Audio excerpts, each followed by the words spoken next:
There is a phrase that is carved into the marble at the Supreme Court, and it says equal justice under the law.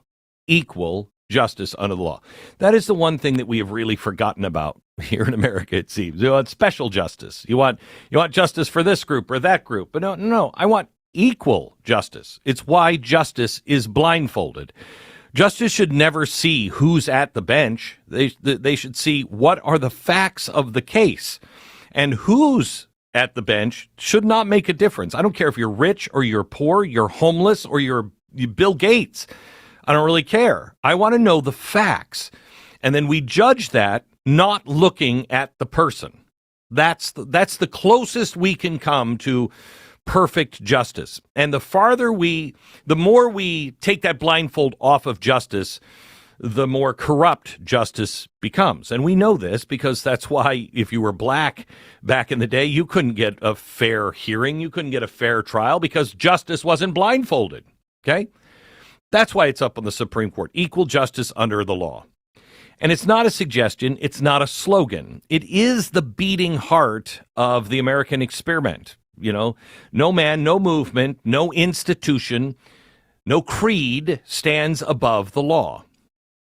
Now, the reason why I bring this up is because last week I was at a Turning Point event in North Dakota, and I said all the way through, I hate these questions and answers things because I hate conflict, and I also don't believe anybody is doing anything other than trying to win. When you're in a crowd, somebody is trying to win. I don't play that game. I don't like that game. I like honest questioning, and you also have to have a debate where you can talk about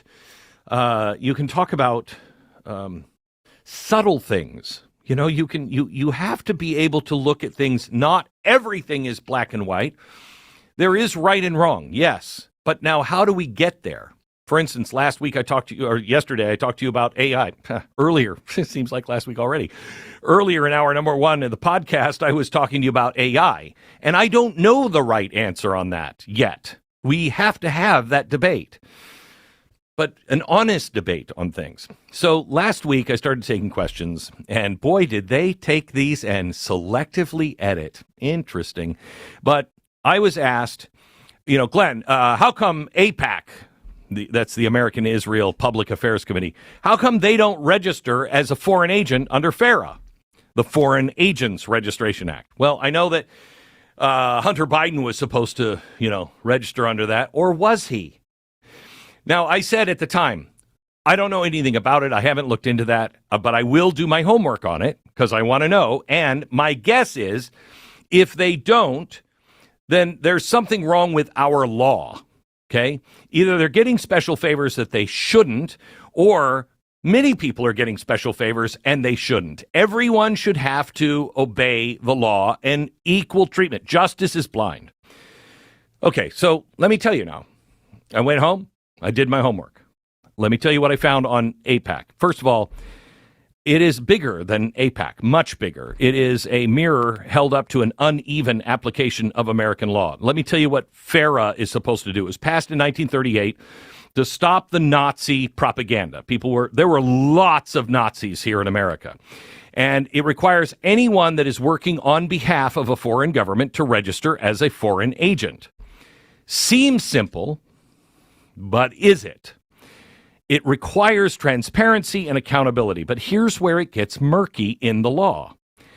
AIPAC is an American lobbying organization registered under the Lobbying Disclosure Act, not FARA, because it's funded and run by American citizens, not a foreign government.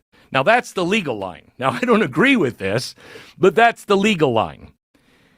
But AIPAC is not the only one running this. So why are we only hearing about the Jews controlling the government and AIPAC doing it when they're not the only one? Did you know the National Iranian American Council, the Armenian Assembly of America, the Turkish Heritage Organization, even Saudi Arabia's Aramco, their subsidiary Motiva, operate under exactly the same? You want Saudi Arabia and Aramco? Why are they not paying it? Why are they not registered under FARA? Now, some people will defend this because they say, These are groups of diaspora. They are U.S.-based subsidiaries. They have domestic roots, etc. I don't buy any of that bullcrap. I mean, that's me. I mean, we can argue it, but I don't agree with it. Because I think it is a really dangerous loophole that allows quiet foreign money to come in and influence and hide behind a U.S. address. But here's where it gets serious. This is not just a legal issue. This is about truth.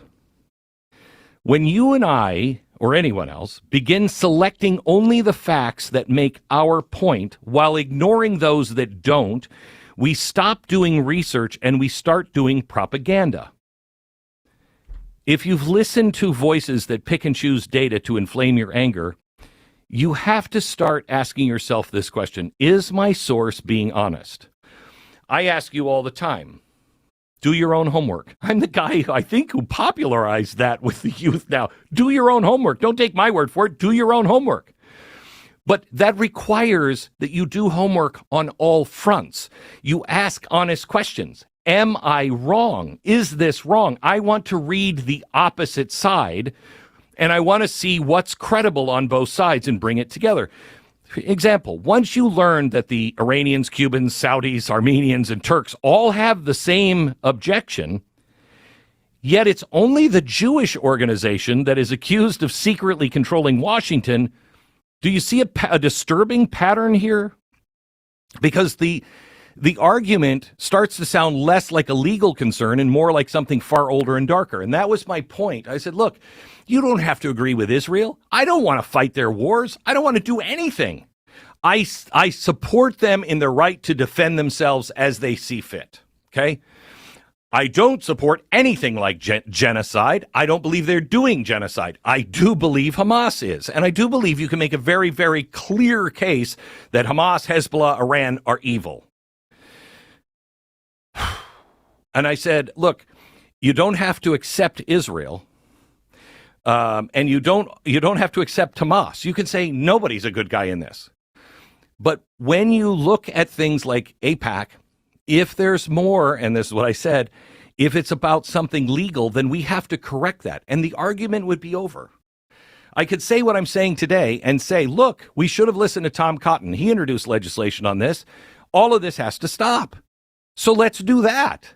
Why are we dividing ourselves on an ancient, Jews control the world thing when that's not even true about AIPAC? Okay? Because everybody else is doing it too. The problem isn't Judaism. It's not Islam. It's not any one nation. Quite honestly, if you want to be honest, the problem is our laws and our politicians. Equal justice under the law. It must be our demand every day. Jew, Muslim, Gentile, Hunter Biden, everyone should be the same under the law. What's happened instead is that this loophole has become a weapon, and people twist it to their own, their own delight, to suggest that AIPAC, runs the U.S. government and the Pentagon and the president, which is laughable, especially this week. That is laughable. Just look at the events of the last few days. Do you really think that Donald Trump is being controlled by Israel? Have you heard what he has said to Benjamin Netanyahu? Have you seen all of the Egyptians and the Saudis and everybody else in the Arab world all now lining up for this peace? When he bombed Iran, he's not fighting Israel's war. When he bombed Iran, he wasn't on Israel. It wasn't for Israel any more than it was for Egypt and Saudi Arabia. You found out yesterday that the one thing they all unite on is that Iran is the real problem there. And what he did was a show of peace through strength, the same principle that ended the decades of stalemate between Arab nations and Israel. And here's another thing. When you stop sending pallets of cash to your enemies and you start saying, don't do that anymore, and I'm serious, they tend to listen. And what was the result? You could speculate, and I worried at the time. I said it on the air. I'm worried that this could escalate things, but it didn't.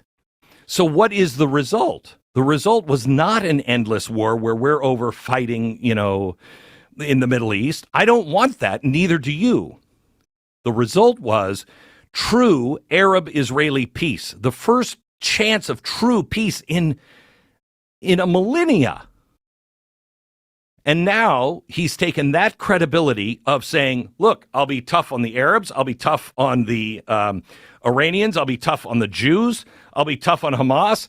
However, I will say, Hamas, you do these things, and I'm with you. He yesterday invited Iran into the League of Nations. Look, just because we bombed you, it doesn't mean we hate you. We want you to have peace. So come on in. Now he's taken that same credibility, and now he's turning it towards Russia and Ukraine, and he's doing that. He's meeting with the leadership of Ukraine on Friday, and he's going to apply the same exact principle. And here's what's going to happen. The same people who said he was once a Russian puppet will now accuse him of getting us into a war with Russia and do Ukraine's bidding. Which one is it? Which one is it? May I suggest a third reason? Maybe, just maybe, for the first time, I believe, in my lifetime, we are seeing an American president doing America's bidding, trying to broker peace, trying to keep us out of these endless wars. Because honestly, isn't that what all of us want? I don't care who you voted for. Do you want more foreign wars? Because I don't. I'm tired of it.